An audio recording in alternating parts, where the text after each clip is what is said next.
안녕하세요. 딥러닝 기초부터 LLM 실습까지 강의에 오신 것을 환영합니다. 오늘 강의에서 다룰 내용은 챕터 1 OT로 강의에 대한 소개, 그리고 딥러닝이란 무엇인지, 딥러닝의 구현, 그리고 마지막으로 실습까지 진행해 보도록 하겠습니다. 먼저 저희 강의에 대한 소개인데요. 저희 강의의 목표는 딥러닝의 기초 이론과 여러 방법론들을 이해해보고, 이렇게 배운 방법론들을 파이썬 프레임워크인 파이토치를 통해서 직접 구현까지 해볼 거고요. 마지막으로 이제 LLM을 활용한 최신 기법들까지 공부를 해보도록 하겠습니다. 저희 강의의 커리큘럼인데요. 오늘은 이제 OT와 파이토치 기초 구현 부분을 다룰 거고, 그리고 2주차부터 5주차까지 MLP, CNN, RNN 트랜스포머, 즉 이제 딥러닝의 여러 아키텍처들을 배울 거고요. 이렇게 배운 아키텍처들을 해당 아키텍처와 맞는 태스크, 이미지 클래시피케이션이나 센티멘트 애널리시스 같은 태스크들을 직접 구현을 해보면서 추가로 학습을 할 것이고, 마지막 주차에는 이제 LLM까지 이론을 배우고 구현을 하도록 하겠습니다. 저희 권장 선수 과목들인데요. 기초 수학, 통계나 선형대수, 미적분 등을 조금 알고 계시면 조금 더 쉽게 강의를 드릴 수 있고요.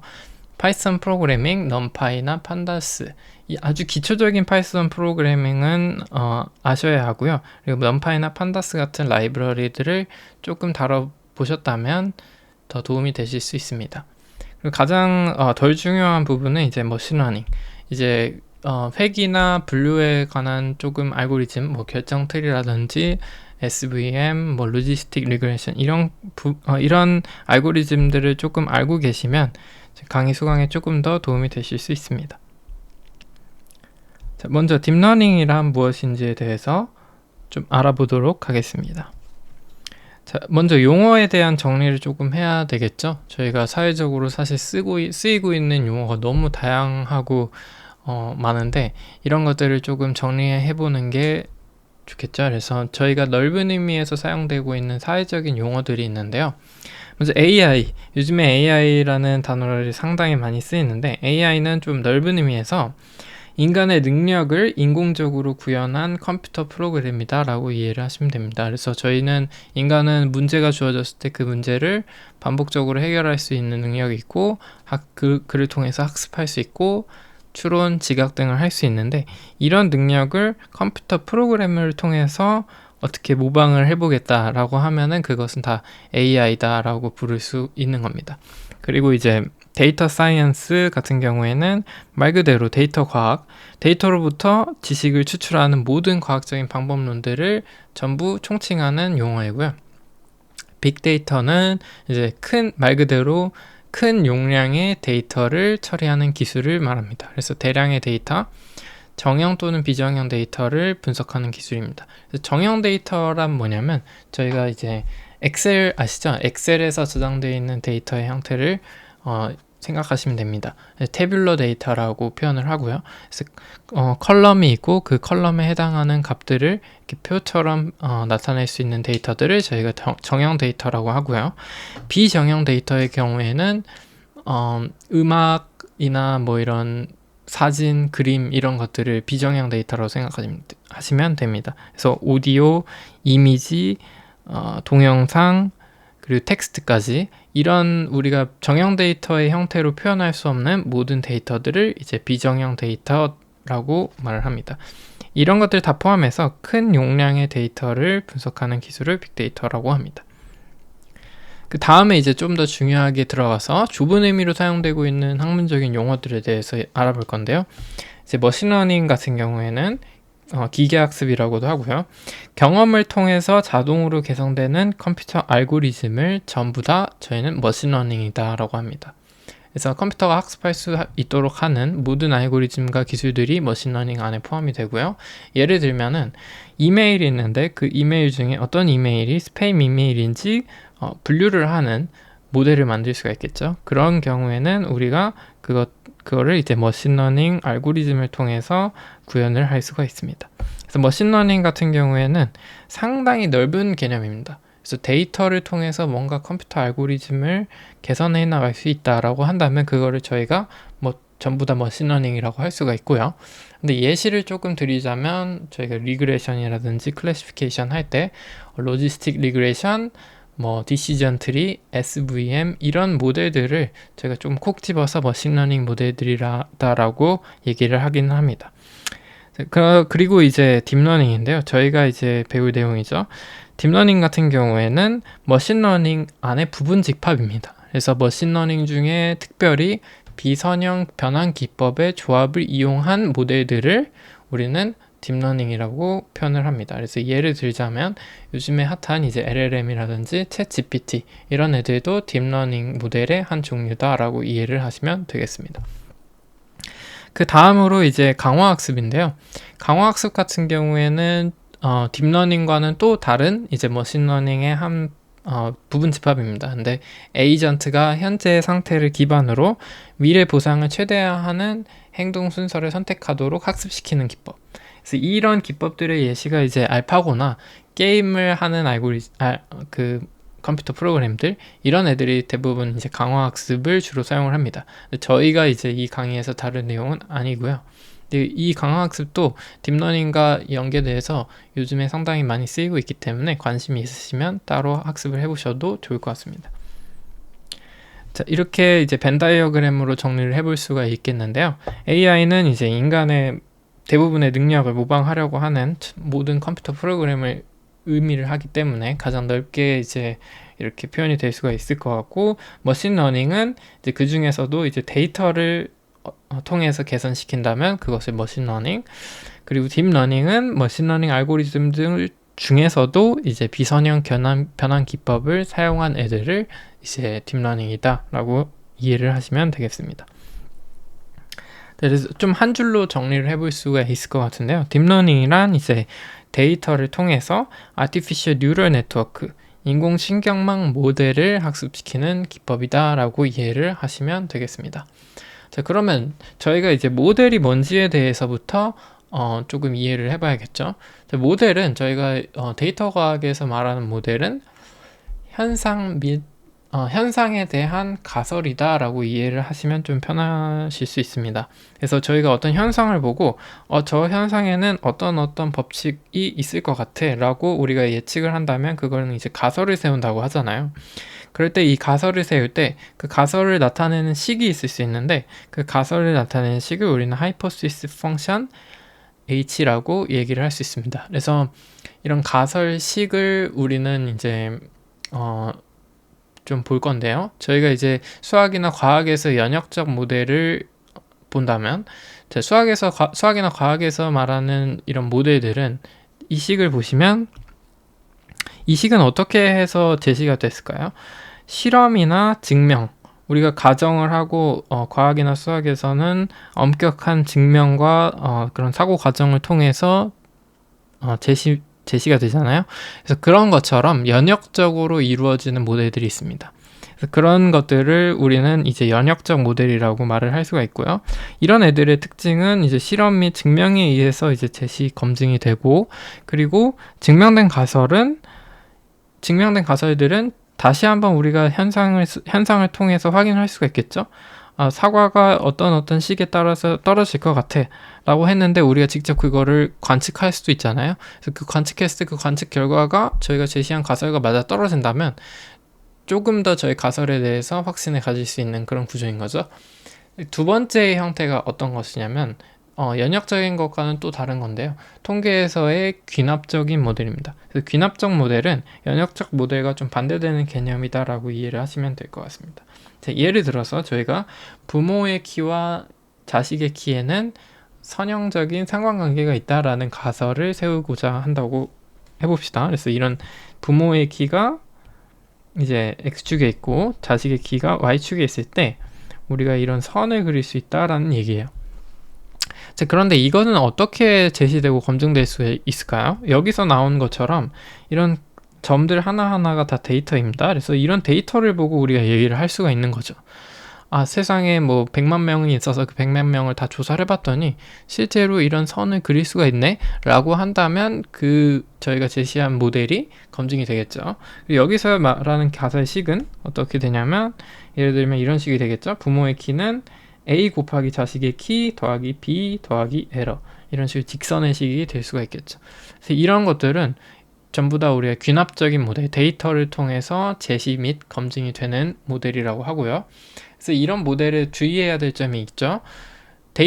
저희가 수집한 데이터에 대해서만 성립을 하기 때문에 새로운 데이터에 대해서 적용을 할 때는 주의가 많이 필요로 하겠죠. 그래서 이런 검증하는 방법론들도 마찬가지로 통계 이런 귀납적 모델에서는 상당히 중요합니다.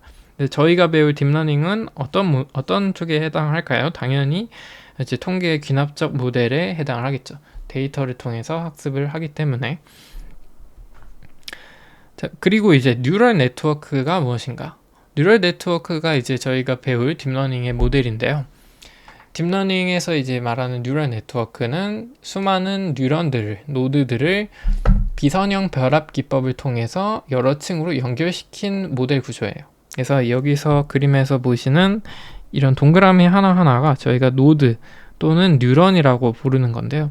이런 것들을 많게는 뭐 100만 개에서 적게는 100만 개에서 많게는 요즘 나오는 LLM들은 뭐 몇십억 개까지 이렇게 다 결합을 시켜 놓은 구조입니다. 그래서 이렇게 여러 층을 통해서 이게 층 1, 층 2, 층 3 이런 식으로 여러 층으로 나눠 놓고 그 뉴런들을 이렇게 복잡하게 연결을 시켜 놓았다면 그것은 이제 우리가 뉴럴 네트워크라고 부를 수가 있습니다. 근데 이런 모델 구조는 어디서 영감을 받았냐면 이제 인간의 뇌에서, 인간의 신경망 구조에서 영감을 받았어요. 그래서 이 뉴럴 네트워크 자체가 인공신경망이죠, 이름이.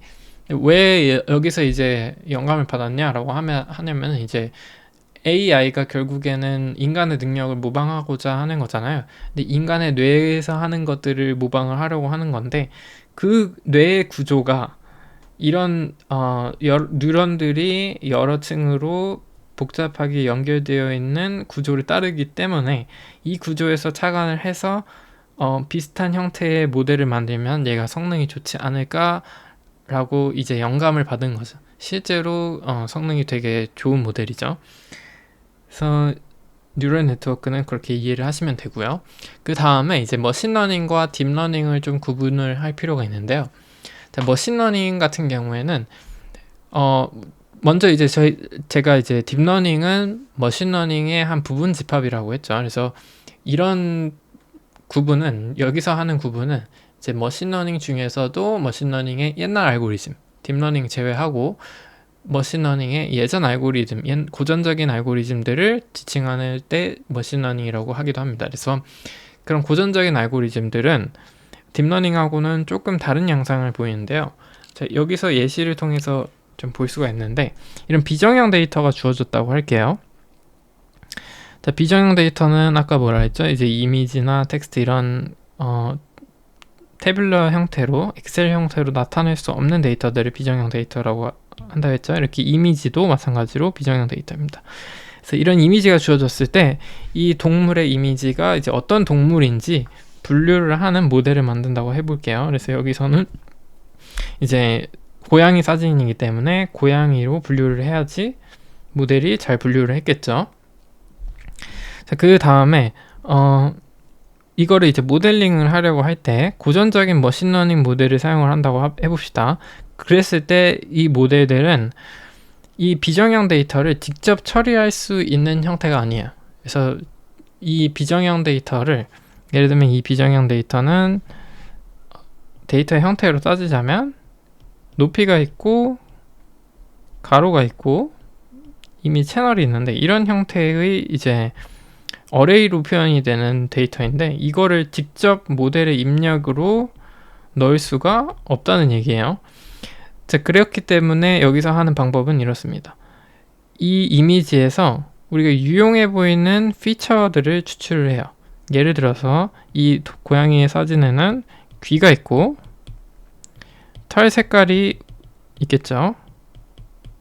그리고 꼬리가 있는지, 이런 것들을 여러 개를 추출을 합니다. 그래서 그런 것들을 엑셀 형태로 변환을 시킬 수가 있겠죠. 이런 것들은 충분히.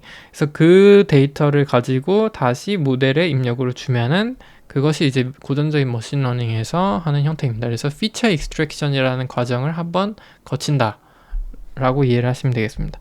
근데 딥러닝 같은 경우에는 이런 형태의 비정형 데이터를 바로 모델에 넣을 수가 있어요. 그래서 이 딥러닝 모델이 비정형 데이터의 처리에 더 유리한 겁니다. 그래서 이런 식으로 피처 익스트랙션과 클래시피케이션이 한꺼번에 진행이 된다라고 이해를 하시면 되겠습니다. 그래서 물론 딥러닝에서도 피처 익스트랙션을 할 수 있습니다. 그런데 이제 딥러닝은 머신러닝과 비교해서 상대적으로 이 피처 익스트랙션의 중요도가 낮다라고 보시면 되겠습니다. 왜냐면 모델 자체에서 그 피처 익스트랙션을 한꺼번에 수행을 할 수 있는 구조이기 때문에. 이렇게 표로 정리를 해볼 수 있을 텐데요. 일단 머신러닝 같은 경우에는 데이터 유형을 보시면 정형 데이터, 태뷸러 데이터, 엑셀, CSV 데이터 이런 데이터들을 처리하는 데 특화가 되어 있고요. 딥러닝 같은 경우에는 비정형 데이터, 태뷸러 데이터로 표현할 수 없는 모든 데이터들, 대표적으로 오디오나 이미지, 텍스트 등 이런 데이터를 처리하는데 좀 더 유리한 구조입니다. 머신러닝 같은 경우에는 예시가 되는 모델로 로지스틱 리그레션, SVM, K-means, 그리고 디시전 트리 이런 한 번씩은 들어봤을 수도 있고요. 안 들어보셨어도 문제는 없습니다. 이런 모델들이 이제 고전적인 머신러닝 모델들의 예시로 사용이 되고요. 그리고 딥러닝 같은 경우에는 저희가 배울 MLP, CNN, RNN, 트랜스포머 이런 애들은 아키텍처를 의미합니다. 그래서 이런 아키텍처들을 저희가 공부를 할 거고요. 이런 애들이 이제 딥러닝 모델의 예시고요. 그리고 이제 머신러닝과 딥러닝에 또 하나의 큰 차이가 있는데 머신러닝 같은 경우에는 모델의 해석이 가능합니다. 예를 들어서 저희가 회귀를 했다고 치면은 여러 변수들이 있고 그 중에서 어떤 변수가 중요한지 플롯을 그린다거나 시각화를 해서 이 모델을 해석을 할 수가 있죠. 근데 딥러닝 같은 경우에는 블랙박스 모델의 특징이 있기 때문에 저희가 모델 해석이 불가능합니다. 자, 블랙박스 모델이 무엇인지에 대해서 조금 더 설명을 드리도록 하겠습니다. 그래서 딥러닝 모델을 우리가 구현했는데 이 모델은 이제 사물이 어떤 사물인지 분류를 하는 모델이라고 할게요. 그래서 이렇게 사과 그림을 줬을 때 이게 사과다라고 분류를 해내는 모델입니다. 그래서 이 미스터리 박스가 저희의 이제 딥러닝 모델인데요. 왜 미스터리 박스, 즉 블랙박스 모델이라고 하냐면 딥러닝에는 이제 우리가 뉴런이나 노드들을 비선형 결합 비법을 통해서 복잡하게 연결했다고 했잖아요. 그 이유 때문입니다. 너무 모델의 구조가 복잡하기 때문에 예를 들어서 파라미터의 숫자가 적게는 100만 개부터 많게는 몇십억 개까지 가는데 이 파라미터들 중에 어떤 것이 중요한지 분석하고 그걸 통해서 어떤 변수가 중요하고 이런 거를 분석할 수 있어야 되잖아요. 근데 파라미터 개수가 100만 개, 10억 개 이러면은 그 분석을 제대로 할 수가 없겠죠. 너무 복잡하고 너무 파라미터의 수가 많기 때문에 저희가 딥러닝을 분석을 할 수가 없는 미스터리 박스, 블랙박스라고 표현을 하는 겁니다. 이것이 이제 머신러닝과 딥러닝의 가장 큰 차이점 중에 하나입니다. 그리고 또 중요한 차이가 하나 있는데요. 딥러닝과 머신러닝의 차이 중에 이제 이런 차이가 있습니다. 머신러닝 빨간색이 이제 머신러닝이고요. 파란색이 딥러닝입니다. 빨간색의 경우에는 어떤지 한번 보시면 데이터가 수가 늘어날수록 성능이 오르긴 하죠. 근데 일정 수준을 넘어가면은 더 이상 성능의 향상이 없습니다.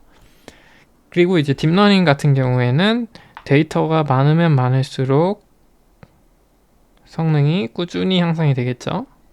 이런 식으로 향상이 됩니다.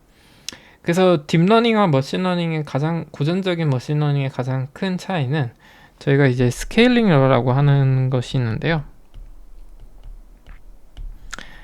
데이터의 수도 늘리고 모델의 크기, 뉴런의 개수라고 생각하시면 돼요. 또 늘린다면 성능은 반드시 올라간다 라고 하는 것이 이제 스케일링 러입니다. 이것이 이제 딥러닝의 작용을 합니다. 머신러닝 알고리즘의 경우에는 데이터는 추가할 수 있겠죠. 모델도 더 복잡하게 할 수 있습니다. 그런데 성능이 더 이상 오르지 않는 경우가 많아요. 그래서 스케일링 러가 머신러닝에서는 작동을 하지 않습니다. 그런데 딥러닝에서는 데이터가 많으면 많을수록 그에 맞춰서 모델의 크기를 키우면 키울수록 성능이 올라가는 현상이 있습니다. 그래서 이 스케일링 러 때문에 지금까지 딥러닝이 이렇게 폭발적으로 발전을 해올 수 있었습니다. 이게 이제 딥러닝과 머신러닝의 가장 큰 차이다라고 이해를 하시면 되겠습니다. 자, 딥러닝의 분야에 대해서 좀 설명을 드릴 건데요. 딥러닝에는 다양한 분야가 있지만 이제 대표적으로는 3가지 정도 분야를 좀 꼽을 수가 있습니다. 먼저 컴퓨터 비전은 이제 말 그대로 이제 AI에게 인간의 눈을 달아주는 것이라고 생각을 하시면 돼요.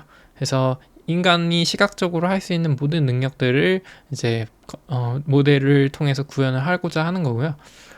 이미지나 비디오 분류, 뭐 객체 인식, 뭐 시멘틱 세그멘테이션 이런 태스크들이 있습니다. 그리고 내추럴 랭귀지 프로세싱 마찬가지로 이제 인간의 언어 능력, 사고 능력을 AI를 통해서 구현을 하려고 하는 거고요. 그래서 텍스트 데이터들을 분석을 해서 예를 들면 이제 자동으로 번역을 해준다든지 퀘스천을 줬을 때 그에 맞는 답변을 하는 모델을 만든다든지 이런 태스크들을 다룰 수 있습니다. 마지막으로 조금은 비주류, 이 앞선 두 분야에 비하면 상대적으로 주류는 아니지만 더 또 중요한 분야를 다루고 있는 시그널 프로세싱도 있습니다. 시그널 프로세싱에는 이제 다양한 신호들을 처리를 하고요. 쉽게 말씀을 드리자면 AI에게 인간의 귀를 부여를 하는 분야라고 보시면 될 것 같습니다. 그래서 가장 유명한 것은 이제 음성 인식 같은 태스크들이 있고요. 근데 이제 음성 말고도 이제 더 다양한 신호들을 마찬가지로 이제 분석을 할 수가 있는 분야입니다. 근데 저희가 이제 이 강의에서 다룰 내용은 이제 컴퓨터 비전과 내추럴 랭귀지 프로세싱의 태스크들입니다. 다음으로 이제 딥러닝의 역사인데요. 딥러닝은 상당히 역사가 오래됐어요. 그래서 생각보다 오래됐어요. 그래서 1900년도 초까지 거슬러 올라가는데요. 일단 여기서 이제 퍼셉트론이라는 개념이 처음에 등장을 했고요. 그런데 이 퍼셉트론이 해결할 수가 없는 문제가 등장을 합니다. 퍼셉트론을 통해서 여러 가지 문제 해결을 하다가 이제 엑소올 게이트라는 문제, 엑소올 게이트 프로블럼이 등장을 해요. 이거를 이제 퍼셉트론이 해결을 할 수가 없었고요. 근데 그것을 이제 멀티레이어 퍼셉트론, 저희가 다음 시간에 다룰 MLP라는 구조를 통해서 이 엑소올 게이트 프로블럼을 해결을 합니다. 그래서 이 원래 엑소올 게이트 프로블럼에 의해서 AI 겨울이 도래를 했었는데 멀티레이어 퍼셉트론과 이제 백프로파게이션이라는 개념을 통해서 이거를 해결을 했고요. 근데 그 다음에 이제 그레디언트 베니싱 문제나 아니면은 그거보다는 사실 조금 컴퓨터 하드웨어적인 문제, 소프트웨어와 하드웨어가 뒷받침되지 못하는 문제들에 의해서 AI 겨울이 또 찾아옵니다. 근데 이제 2010년대부터 GPU가 엄청나게 빠르게 발전을 하죠. 2000년대 초부터 2010년대 지금까지 쭉 GPU는 엄청 빠르게 발전해오고 있죠. 그래서 그 GPU의 발전에 힘입어서 드디어 이제 뉴럴 네트워크, 멀티레이어 퍼셉트론부터 시작한 이제 뉴럴 네트워크가 제대로 도래를 하기 시작합니다.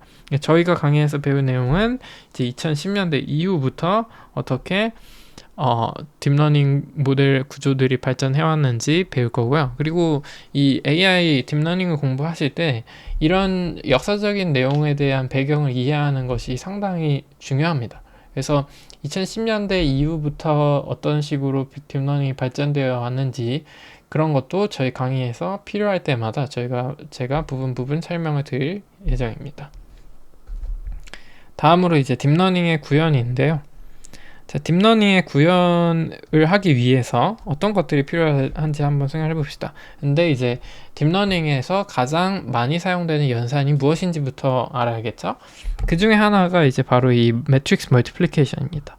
그래서 매트릭스 멀티플리케이션은 쉽게 생각하시면 두 2차원 행렬의 곱연산이라고 생각을 하시면 되죠. 행렬 곱. 자, n by k 매트릭스가 있고, 그리고 이거를 k by m 매트릭스와 행렬 곱을 수행한다고 해봅시다. 결과는 n by m 매트릭스가 되겠죠. 근데, 이거를 계산할 때 우리가 그거를 컴퓨터 프로그램을 통해서 이 계산하는 걸 구현한다고 생각해 보세요. 그럼 어떻게 해야 되냐면 저희가 사람이 하는 것처럼 첫 번째 행과 첫 번째 열을 곱해서 이 첫 번째 원소를 구하고, 첫 번째 행과 두 번째 열을 곱해서 이 두 번째 원소를 구하고, 첫 번째 행과 세 번째 열을 곱해서 세 번째를 구하고 쭉쭉쭉쭉 하겠죠. 그리고 또 그 다음에 이제 두 번째 행과 첫 번째 열을 곱해서 이런 값들을 쭉쭉쭉 구해 나갈 겁니다. 근데 이렇게 루프를 돌릴 수도 있지만 제가 병렬로 만약에 연산을 할 수 있다고 생각을 해볼게요. 그래서 우리의 GPU가 한꺼번에 이것들을 계산을 할 수가 있어요. 예를 들어서. 근데 이 값들은 서로 영향을 주지 않잖아요. 한 번에 이렇게 루프로 하지 말고 한꺼번에 계산해도 되잖아요. 그럴 때 이제 이 GPU의 병렬 연산이 빛을 발하는 겁니다. 그래서 이런 곱셈 연산을 한꺼번에 하는 거예요. 하나 이렇게 안 하고 한 번에 몇 개씩 이렇게 해서 행렬 곱연산을 수행을 하면 우리가 하나하나 계산하는 것보다 훨씬 더 빠르게 되겠죠. 그래서 이런 병렬 연산을 요구로 하는 이 매트릭스 멀티플리케이션이 딥러닝에 가장 많이 사용되는 연산 중에 하나입니다. 그래서 당연히 우리가 생각할 수 있는 건 그럼 GPU라는 하드웨어 가속기를 사용하면 우리가 딥러닝을 좀 더 빠르게 구현을 할 수가 있겠구나, 이렇게 생각을 할 수가 있겠죠. 자, 그 다음에 이제 이 플립 커넥티드 레이어가 이 매트릭스 멀티플리케이션을 직접적으로 사용하는 딥러닝의 연산이에요. 그래서 우리가 이 플립 커넥티드 레이어라고 하는 것을 엄청나게 자주 쓰이는데, 이 플립 커넥티드 레이어에서는 이 매트릭스 멀티플리케이션이 주로 수행이 된다라고 이해를 하시면 되겠습니다.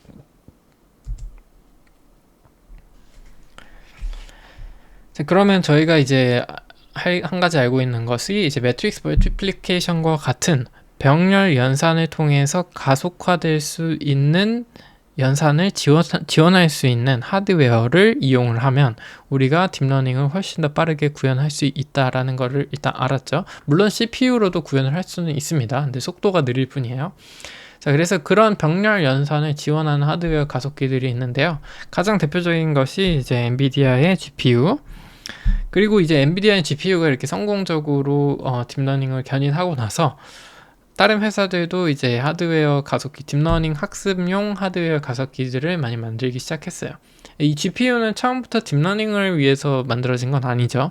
게임이라든지 이런 그래픽 작업을 지원을 하기 위해서 만들었는데 병렬 연산이라는 특징이 있었기 때문에 AI 학습용 하드웨어로 사용이 되었던 거지만, 이 TPU, IPU 이런 것들은 오로지 AI 학습만을 지원하기 위해서 만들어진 애들입니다. 그래서 구글의 TPU, IPU 이런 애들도 있다라는 것 정도만 알아두시고, 저희는 이제 엔비디아의 GPU를 대부분 사용할 것입니다. 그리고 이제 소프트웨어 단에서 또 여러 층으로 구현이 되어 있는데요. 가장 밑에 이제 이 GPU의 연산을 직접 우리가 코딩을 해줘야겠죠. GPU에 어떤 연산을 해야 되는지 코딩을 해줄 수 있는데, 그것을 이제 CUDA 또는 CUDNN이라고 하는 로우 레벨에서 엔비디아에서 개발한 C 또는 C++로 구현된 프로그램들이 이걸 지원을 해주고 있습니다. 그래서 효율적으로 계산이 되도록 이미 코드들을 다 짜놨기 때문에 GPU에서 우리가 바라는 병렬 연산들이 효율적으로 수행이 되고요. 그리고 그 맨 위에 저희가 코딩을 해야겠죠. 딥러닝 모델들을 구현을 해야 되는데, 이런 프레임워크들이 있습니다. 이런 것들이 이제 우리가 파이토치, 텐서플로우, 우리가 딥러닝 모델을 개발하기 위해서 조금 파이썬에서 사용할 수 있는 프레임워크들 이렇게 개발이 되어 있고요. 자, 이런 프레임워크들을 조금 더 자세히 볼 건데요. 자, 예전에 이제 테아노라든지 뭐 여러 프레임워크들이 있었는데, 이제 2015년 정도 이제 구글에서 이제 텐서플로우를 발표를 합니다. 그리고 이제 텐서플로우랑 케라스라고 하는 또 다른 프레임워크가 있었는데 그 두 개가 합쳐서 지금 텐서플로우 2.0이 되었습니다. 그래서 텐서플로우를 많이 썼었고요. 그리고 가장 유명한 프레임워크가 이제 파이토치. 파이토치는 이제 페이스북, 지금은 메타죠. 메타에서 개발을 한 프레임워크고요. 그 다음에 이제 잭스. 잭스는 이제 텐서플로우와 케라스를 조금 어떻게 보면 미래에 대체를 할 수도 있는 그런 프레임워크고요. 이 중에서 이제 원하시는 거를 골라서 쓰시면 됩니다. 자, 근데 이제 가장 유명한 것이 이제 텐서플로우, 케라스와 파이토치, 잭스 이 세 가지 정도다라고 이해를 하시면 되겠습니다. 자, 일단 먼저 텐서플로우를 조금 소개를 드리자면 일단 구글에서 개발을 했고요. 처음에 텐서플로우 1.0이 나왔는데 이게 상당히 사용하기가 어려웠어요. 그래서 조금 연구자들이 이제 좀 더 사용하기 쉬운 것들을 원하잖아요. 그래서 텐서플로우 2.0에서 케라스는 상당히 사용하기 쉽게 돼 있었거든요. 그래서 텐서플로우의 백엔드와 케라스의 그거 프레임워크를 통합을 시켜서 조금 텐서플로우의 효율성도 챙기고 케라스의 이 난이도, 쉬운 개발 난이도도 얻게 됐습니다. 그래서 텐서플로우 2.0이 되면서 사람들이 많이 사용을 하게 됐고요. 그리고 이제 텐서플로우 같은 경우에는 자체적으로 상당히 많은 API들을 지원을 합니다. 그래서 어떤 함수가 텐서플로우에 구현이 되어 있지 않을까 하고 검색을 해보시면 웬만하면은 이미 존재합니다. 그래서 따로 뭐 어려운 함수들을 이렇게 하나하나 개발하실 필요 없이 텐서플로우에서 많이 구현을 해놨기 때문에 그것들 가져다 쓰면 된다는 장점이 있고요. 그리고 이제 제가 아까 설명드린 하드웨어 가속기 중에 TPU를 지원합니다. TPU가 구글에서 개발한 거라고 했죠. 이제 텐서플로우도 구글에서 개발했기 때문에 당연히 TPU를 사용하고 싶다면, 원활하게 사용하고 싶다면 이제 텐서플로우를 사용하시면 됩니다. 텐서플로우의 장점 중에 하나는 이제 서빙에 조금 유용하다. 웹 서빙이나 모바일 서빙. 그러니까 웹에서 이제 딥러닝 모델이 돌아가야 될 수도 있고 모바일 기기에서도 딥러닝 모델이 돌아가야 될 수도 있는데 그런 상황에서 그게 이제 전부 다 구현이 되어 있습니다. 텐서플로우는. 그래서 텐서플로우를 쓰시면은 서빙에 조금 더 유용한 부분들이 조금 있고요. 근데 이제 단점이 조금 있는데요. 디버깅이 조금 어렵습니다. 에러 메시지가 그 대부분 도움이 안 돼요. 그리고 이제 스태틱 그래프 위주의 방식. 스태틱 그래프는 이제 정적인 그래프라고 이해를 하시면 되는데 이제 이거는 딥러닝 구조를 조금 이해를 하시고 그때 다시 이해를 하시면 될 것 같습니다. 네, 일단 정적인 그래프 방식을 사용을 하기 때문에 디버깅이 상당히 어렵다. 그리고 이제 텐서 어사인먼트 문법의 제약을 좀 가지는데요.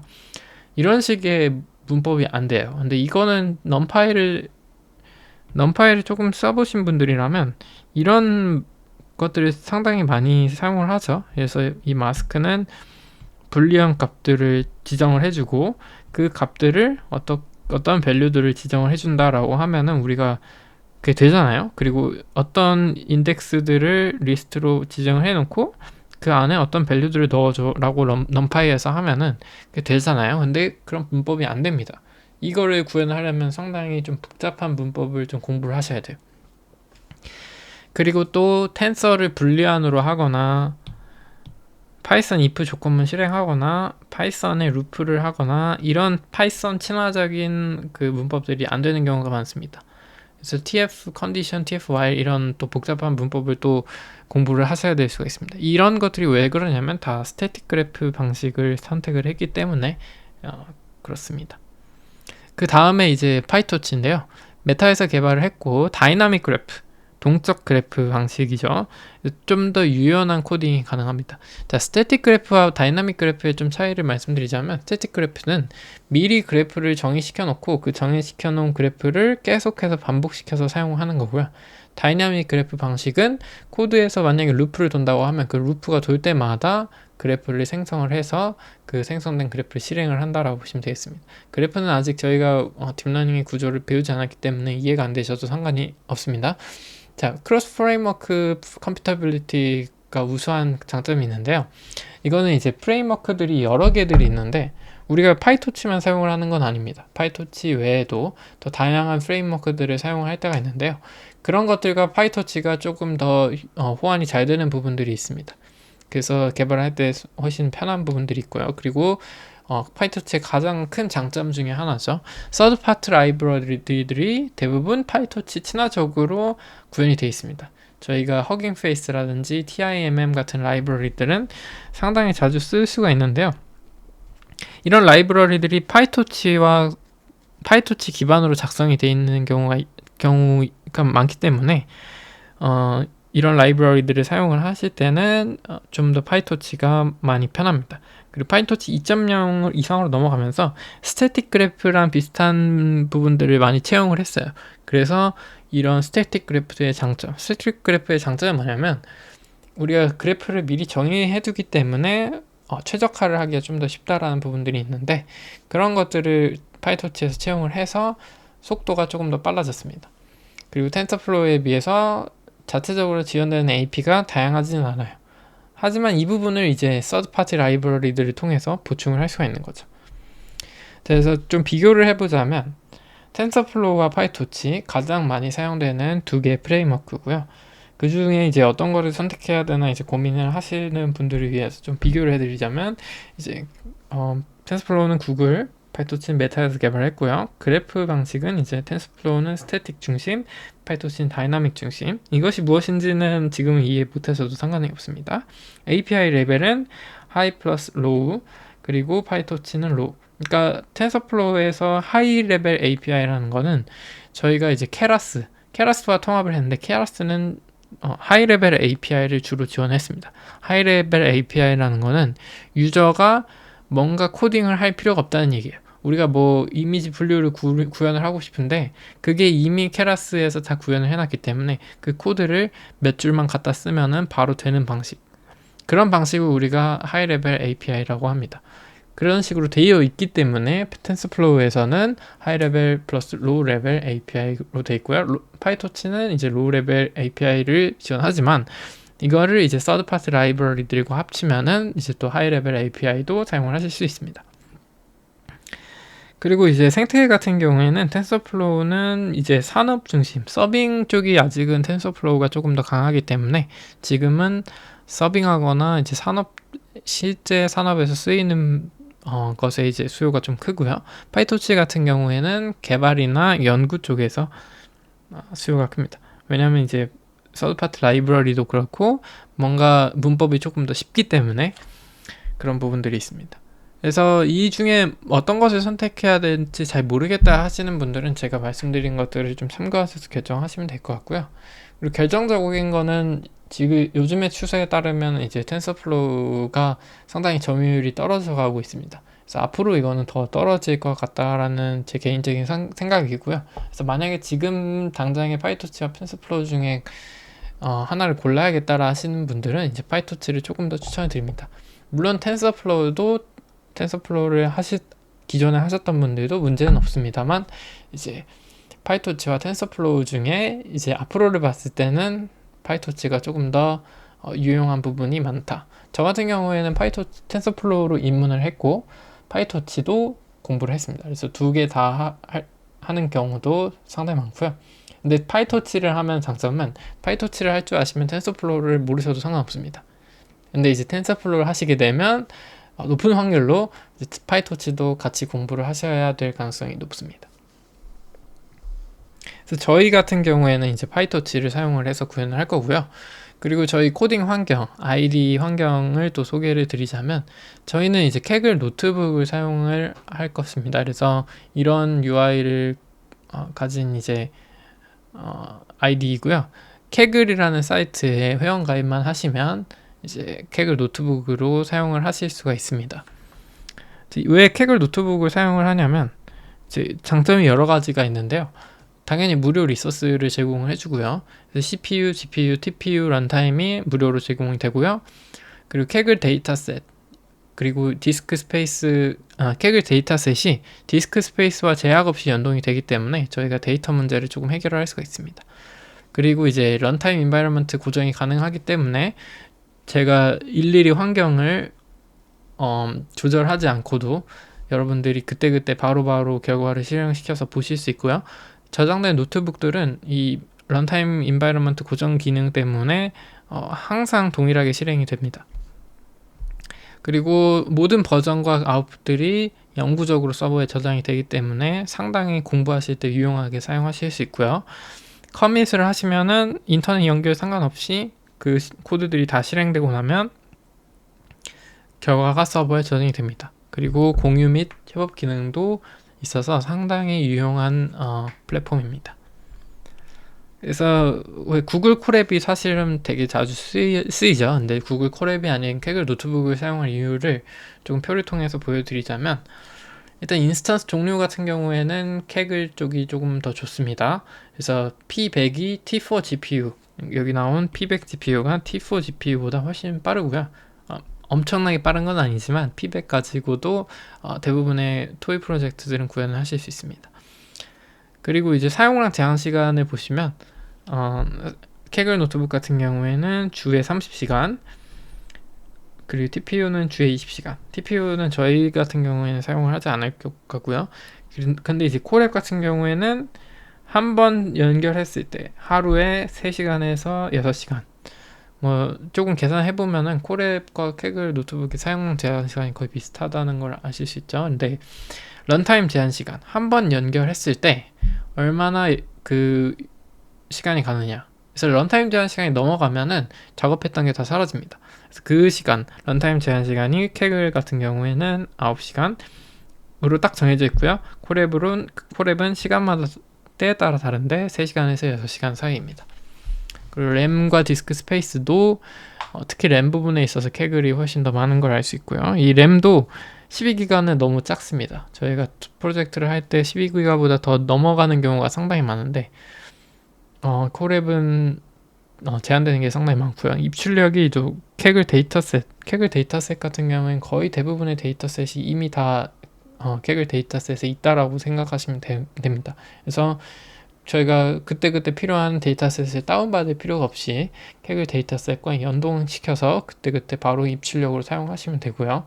콜앱 같은 경우에는 구글 드라이브와 연동이 되지만 대용량 데이터를 다운받을 때는 구글 드라이브가 그렇게 적합하지는 않죠. 그래서 이런 여러 가지 비교를 해봤을 때 Kaggle 노트북이 훨씬 더 유용하고, 그리고 Kaggle 같은 경우에는 활용만 잘 하시면 또 다른 방식으로 더 공부를 하실 때 유용하게 활용을 하실 수 있기 때문에 Kaggle 노트북으로 저희는 실습을 진행하도록 하겠습니다. 다음으로 이제 저희 실습 환경인 Kaggle 노트북에 대한 간략한 소개와 그리고 파이토치의 기본 문법에 대해서 실습해보는 시간을 갖도록 하겠습니다. 먼저 Kaggle 사이트에 회원가입을 하시고요. 휴대폰 인증을 하셔야 이제 Kaggle 노트북을 정상적으로 이용하실 수 있습니다. 제가 공유드린 노트북에 에디트 오른쪽에 있는 버튼을 클릭하시고 Copy and Edit 노트북을 클릭해 주세요. 이렇게 하면 사본을 이제 자신의 계정에 복사본을 저장을 한 겁니다. 그래서 자유롭게 수정하시고 저장을 하실 수가 있고요. 자, 이게 Kaggle 노트북 환경인데요. 여기 보시면 이제 인풋, 아웃풋이 있고 세션 옵션이 있습니다. 인풋하고 아웃풋은 저희가 이제 실습을 하면서 데이터 입출력을 하면서 조금 더 설명을 드릴 거고요. 일단 세션 옵션에 보시면 이제 액셀러레이터가 GPU P100으로 선택이 되어 있으실 겁니다. 근데 이제 GPU P100 아래 보시면 코타가 이제 30시간 제한이 되어 있죠. 그래서 30시간이 넘어가면 그 주는 이제 더 이상 사용을 하실 수가 없기 때문에 만약에 액셀러레이터 GPU를 사용하실 일이 없으시면 넌으로 두시고 이제 사용을 하셔야 불필요하게 GPU 사용량이 늘어나지 않습니다. 자, 이렇게 GPU를 키셨으면 세션 같은 경우에는 여기 있는 전원 버튼을 통해서 실행을 시키실 수가 있습니다.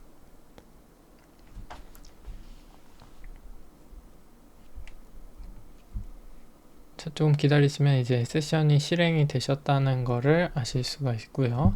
여기 초록색으로 뜰 겁니다. 자, 실행이 됐고요. 여기 환경을 조금 보시면 디스크가 지금 73기가, 램, 이건 CPU 램이고요. CPU 램이 29기가, GPU P100의 VRAM, GPU 메모리가 또 따로 있습니다. GPU 메모리가 16GB, 이렇게 돼 있구나라는 것을 아실 수가 있고요. 자, 일단 파이썬으로 이제 돌아가는데 이제 파이썬 3.10 버전이 설치가 되어 있구나 아실 수 있고요. 그리고 이제 리눅스가 깔려 있습니다. 그래서 리눅스에 이제 우분투로 이제 깔려 있는 걸 알 수가 있고요. 엔비디아 SMI 명령어는 이제 자주 사용을 하시게 될 명령어인데요. GPU의 정보를 이렇게 출력을 해줍니다. 현재 지금 테슬라 P100 GPU가 정상적으로 잡히는 모습이고요. 그리고 메모리가 지금 16기가 중에 0GB, GPU 유틸라이제이션이 0%, 이런 정보들을 아실 수가 있기 때문에 유용하게 사용하실 수 있습니다. 저희가 리눅스 환경으로 실행이 되어 있다고 했죠. 그렇기 때문에 이제 리눅스 명령어를 이런 식으로 느낌표를 앞에 사용을 하시면 리눅스 명령어를 사용을 하실 수가 있고요. 물론 리눅스를 명령어를 모르셔도 전혀 상관은 없습니다. 근데 리눅스 명령어를 아시는 분들은 밑에 여기 콘솔을 클릭하셔서 아시고 계시는 리눅스 명령어들을 사용하실 수 있습니다. 이런 것들을 lspwd 이런 명령어들을 아시고 계시는 게 있으시면 유용하게 사용하실 수 있고요. 모르셔도 상관은 없습니다. 자, 그리고 이제 파이토치 같은 라이브러리들은 케글 노트북 환경에서 최신으로 설치가 되어 있습니다. 지금은 2.1.2 버전으로 설치가 되어 있는 것을 아실 수 있고요. 자, 그리고 이제 텐서 어트리뷰트부터 시작을 해서 기본적인 파이토치의 문법을 조금 공부해 보도록 하겠습니다. 자, 일단 텐서가 뭔지부터 조금 아셔야겠죠. 텐서 같은 경우에는 넘파이의 어레이와 비슷한 것이라고 보시면 됩니다. 그래서 우리가 m by m 어레이, 뭐 m by m 행렬, 이런 애들을 이제 우리가 파이토치에서는 텐서라고 부릅니다. 그런 것들을 전부 다 총칭해서 텐서라고 부르고요. 쉽게 얘기하시면 고차원 배열을 우리는 텐서라고 부른다라고 이해를 하시면 되겠습니다. 자, 이 디바이스라는 개념이 있는데요. 자, 파이토치는 디바이스라는 개념이 있습니다. 그래서 디바이스가 여러 종류가 있는데 여기서는 이 코드를 보시면 torch.device 하고 CUDA if torch.CUDA is available else CPU, 이 얘기는 뭐냐면 토치에 CUDA가 available 하다면 CUDA 아니면 CPU로 디바이스를 설정하겠습니다 라는 얘기죠. 그런데 이제 CUDA는 뭐냐면 CUDA는 GPU라고 생각하시면 돼요. CUDA가 제가 강의에서 엔비디아에서 개발한 이제 소프트웨어다라고 얘기를 드렸죠. 그거와 관련이 있어서 이제 CUDA는 GPU다라고 이해를 하시면 됩니다. 그래서 만약에 저희가 GPU 세션을 사용하고 있다면 아까 엔비디아 SMI 명령어에서 P100 GPU가 잡혀있는 걸 확인했기 때문에 지금은 CUDA가 available 하겠죠. 그렇기 때문에 CUDA로 되어 있는 것을 확인하실 수 있습니다. 자, 이렇게 텐서를 한번 생성을 해볼게요. torch.random 함수는 이제 표준 정규분포에서 이제 주어진 쉐입, 여기서는 10 by 5 텐서를 랜덤으로 샘플링해서 생성을 합니다. 그래서 10 by 5 텐서를 표준 정규분포에서 샘플링해서 만들어진 텐서, 지금 출력을 해보시면 알겠지만 지금 열이 총 이제 5개 칼럼, 5개의 칼럼이 있고, 그리고 그것이 총 10개가 있기 때문에, 로우가 10개이기 때문에 10 by 5가 맞구나라는 거 확인하실 수 있습니다. 그래서 텐서의 어트리뷰트란 뭐냐면 텐서의 속성을 얘기해요. 텐서에 이제 텐서마다 속성이 있는데 그 중에 가장 대표적인 것이 shape, 사이즈, 이런 것들이 있습니다. shape하고 사이즈는 동일한 거라고 보시면 되는데요. 텐서의 현재 모양이 어떻게 되어 있는지, 10 by 5 행이 10개, 열이 5개인 텐서로 저희가 지정을 해줬기 때문에 shape, 사이즈 명령어에서 10 by 5가 나오는 거고요. shape 명령어는 사이즈 괄호 명령어와 똑같습니다. 파이토치에는 이런 식으로 동일한 역할을 하는 다른 명령어들이 많이 있어요. x.size 같은 경우에는 여기 특수하게 여기 0을 인자로 줄 경우에 그 해당 포지션에 해당하는 값, shape의 지금 0번째 값이 10이죠. 그래서 10을 반환을 하는 식으로도 사용을 하실 수 있습니다. 그리고 또 텐서의 다른 어트리뷰트에는 x.dtype, x.device도 있는데요. dtype은 이제 텐서의 자료형, 여기서 명시를 하지 않았지만 기본적으로 자료형은 float 32, 실수형 32비트 자료형으로 지정이 됩니다. 그리고 디바이스도 명시를 하지 않으면 기본적으로 CPU 디바이스로 됩니다. 이 얘기는 뭐냐면 지금 X라는 텐서가 CPU 메모리에 위치한다는 얘기가 됩니다. 그 다음에 이것들을 이 어트리뷰트들을 저희가 임의로 원하는 대로 바꿔줄 수가 있는데요. X를 원래 CPU 메모리에 있었던 X를 GPU로 보내고 싶다면, GPU 메모리로 보내고 싶다면 저희는 x.to CUDA 명령어를 사용할 수 있습니다. 또는 저희가 여기 x.CUDA 괄호 명령어를 사용하실 수도 있습니다. 그리고 이제 자료형을 변환시키고 싶으신 경우 x를 x.to torch.int32 x가 원래 float 32 실수형 32비트 자료형이었는데 그것을 이제 int32 정수형 32비트 자료형으로 바꿔줄 수가 있다 얘기입니다. 그래서 저희가 출력을 해보면 정상적으로 X의 디바이스와 X의 D타입이 변환이 되신 것을 확인하실 수 있죠. 그리고 또 다른 어트리뷰트들은 이 사이트에 들어가시면 더 참고를 하실 수 있습니다. 자, 이번에는 텐서 연산을 조금 알아볼 건데요. Y라는 텐서를 또 한번 만들어 줄게요. Y도 마찬가지로 랜드인 함수에서 10x5 텐서가 됐고, 근데 여기서는 D타입을 지정을 해줬습니다. torch.half로 D타입을 지정을 해줬습니다. 자, 그러면 Y의 디바이스는 어디에 있죠, 지금? 지정을 안 해주면 CPU라고 했잖아요. 그래서 Y의 디바이스는 CPU, D타입은 저희가 half로 지정을 해줬기 때문에 half입니다. half 같은 경우에는 float 16, 실수형 16비트, 실수형 32비트보다는 조금 사이즈가 작은 실수 자료형이라고 이해를 하시면 됩니다. 자, 그러면 X와 Y를 한번 비교를 해보죠. X는 저희가 CUDA로 변환을 해줬기 때문에 지금 GPU 메모리에 위치해 있고, 그리고 자료형은 torch.int32입니다. 그리고 Y 같은 경우에는 CPU 메모리에 위치해 있고 자료형은 torch.half입니다. 이 두 개의 텐서를 한번 더 해볼게요. 그러니까 런타임 에러가 발생하죠. 런타임 에러에서 말하는 거는 all tensors to be on the same device. 근데 이제 여기서 말하는 거는 두 개의 텐서가 same device, 같은 디바이스 안에 있어야 되는데 found at least two devices, 서로 다른 두 개의 디바이스를 발견했다. CUDA와 CPU. 그러니까 서로 다른 디바이스, 서로 다른 메모리에 있기 때문에 더할 수가 없다. CPU 메모리에 둘 다 있거나 GPU 메모리에 둘 다 있어야 되는데 하나는 CPU 메모리에, 하나는 GPU 메모리에 있기 때문에 두 개를 더할 수가 없다라는 겁니다.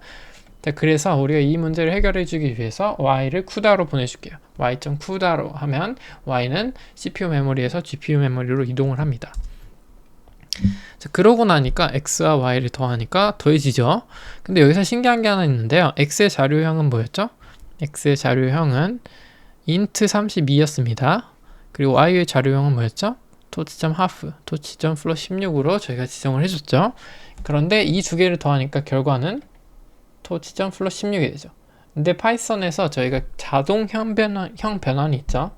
파이썬에서 int 자료형, 정수 자료형과 그리고 이제 실수형 자료형을 더하면은 자동 형 변환이 일어나서 결과는 실수형 자료형이 됩니다. 이런 것이 이제 파이토치에서도 일부분 됩니다. 근데 이것이 이제 전부 적용되는 건 아니고요. 되는 케이스도 있고 안 되는 케이스도 있습니다. 자, 그리고 이제 또 자주 사용되는 연산 중에 하나인데요. 트랜스포즈를 할 수가 있습니다. 트랜스포즈는 뭐냐면 전치 행렬이죠. 10x5의 행과 열의 순서를 뒤바꾸면은 전치 행렬이 되죠. 10x5가 5x10 행렬이 되는데, 텐서가 되는데, 그것을 이제 트랜스포즈를 통해서 할 수가 있습니다. 이렇게 y.t 소문자 t 괄호하면 전치 행렬을 구할 수가 있고요. 그것의 사이즈를 출력해 보니까 당연히 전치된 5x10 모양이 되죠. 그리고 이것을 또 똑같이 대문자 t 하나만 사용해서 하실 수도 있습니다. 자, 이렇게 전치 행렬도 구할 수 있고, 자, 이렇게 전치된 행렬을 보니까 사이즈가 5x10이 됐죠. 원래 행렬은 뭐였죠? 원래 행렬의 쉐입은 10x5였죠. Y의 트랜스포즈의 쉐입이 5x10, 그리고 X의 원래 쉐입이 10x5. 10x5 행렬과 5x10 행렬은 첫 번째 행렬의 마지막 축과 두 번째 행렬의 첫 번째 축의 사이즈가 똑같기 때문에 행렬 곱셈 연산을 할 수가 있죠. 자, 그래서 10 by 5 행렬과 5 by 10 행렬을 우리가 쉐입이 동일하기 때문에, 마지막 축과 첫 번째 축의 쉐입이 동일하기 때문에 행렬 곱연산을 할 수 있는데, 해보니까 뭐라고 하죠? 런타임 에러가 발생했죠. 지금 뭐라고 하냐면 expected to be on the same dtype. same dtype이라는 건 뭐냐면 자료형이 똑같아야 된다는 얘기예요. 자료형이 똑같아야 되는데 지금 int와 half가 발견이 됐다, 이렇게 얘기를 하죠. 그래서 우리는 뭔가를 하나 알 수 있는데요. 아까 더하기에서는 지금 y의 디바이스는 어디에 있죠? 쿠다에 있고 x의 디바이스도 쿠다에 있죠. 디바이스는 동일해요. 근데 여기서 LMSG에서 말한 것처럼 d타입만 다를 뿐이에요. 근데 아까 더하기는 됐는데 지금 행렬의 곱연산, 파이썬에서 행렬 곱연산은 이렇게 골뱅이로 할 수가 있습니다. 또는 여기에 표현한 것처럼 토치답 맨멀 함수를 사용을 하실 수도 있고요. 근데 행렬 곱연산이 지금 안 돼요. d타입이 다르기 때문입니다. 그래서 행렬 곱연산의 경우에는 디바이스뿐만 아니라 d타입도 같아야 되는구나 라는 걸 알 수가 있습니다. 그래서 x의 d타입을 int 32에서 y의 d타입인 half로 자료형을 변환시킨 다음에 행렬 곱연산을 하면 이렇게 정상적으로 행렬 곱연산이 된 거를 확인하실 수 있습니다. 그리고 또 이것의 사이즈는 어떻게 돼야 되겠죠? 10 by 10이 돼야 되겠죠? 이것의 사이즈는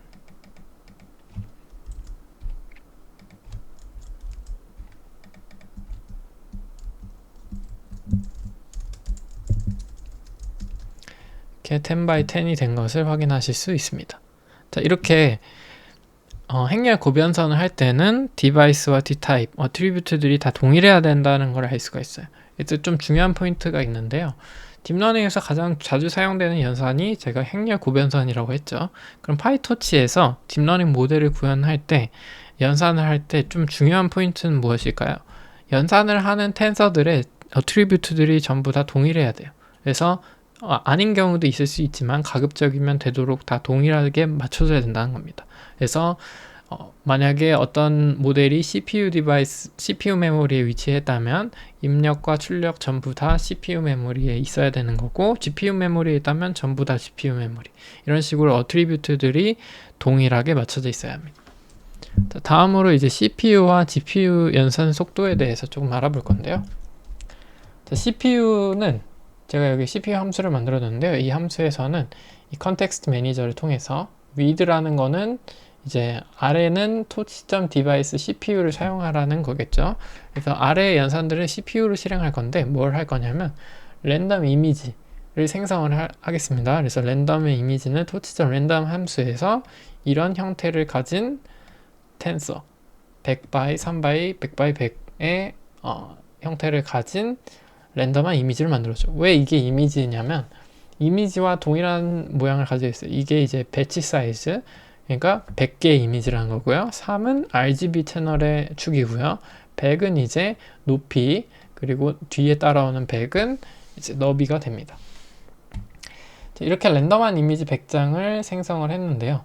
그것을 이제 conv2d라는 레이어입니다. 파이토치의 레이어에 입력으로 주는 경우에 2D 컨볼루션 레이어에 입력으로 줬는데요. 그 결과를 이제 더하겠다, 다 썸을 취하겠다, 모든 원소들의 합을 구하겠다라는 겁니다. 그래서 이런 함수에서 이런 연산들을 시행을 할 건데요. 일단 컨볼루션 같은 경우에는 아직 배우지 않았기 때문에 모르셔도 됩니다. 근데 이 랜덤한 이미지를 생성을 해서 파이토치의 어떤 연산 레이어에 통과를 시키고 그 결과를 다시 다 더하겠다라는 겁니다. 똑같은 거를 이제 GPU에서도 할 거예요. 컨텍스트 매니저로 똑같이 쿠다, 아래에 있는 연산을 이제 GPU에서 실행하라는 뜻이 되겠죠.